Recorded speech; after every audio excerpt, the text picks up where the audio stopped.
বিমানত উঠিল অসমৰ জয়মতী এবাৰ আম্বানীয়ে লৈ গ'ল জয়মতীক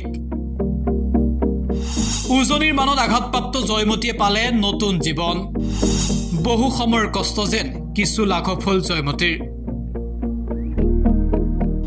এবাৰ গুজৰাটলৈ প্ৰেৰণ দিখৌৰ সংঘাৰী বানত আঘাতপ্ৰাপ্ত হোৱা 53 বছৰীয়া জয়মতীক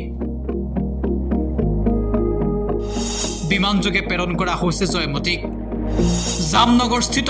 বন্যপ্ৰাণী সংৰক্ষণ কেন্দ্ৰ বন্তাৰাত চিকিৎসাধীন হৈ আছে জয়মতী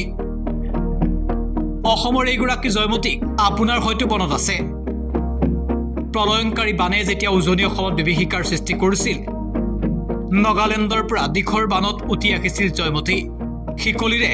জয়মতী নামৰ এই হাতীটোক বান্ধি ৰখা হৈছিল এজোপা প্ৰকাণ্ড গছত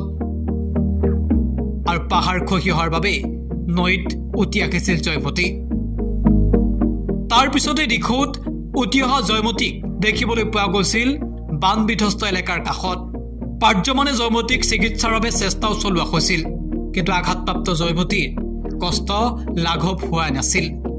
দিনক দিনে বৃদ্ধি পাইছিল জয়মতীৰ কষ্ট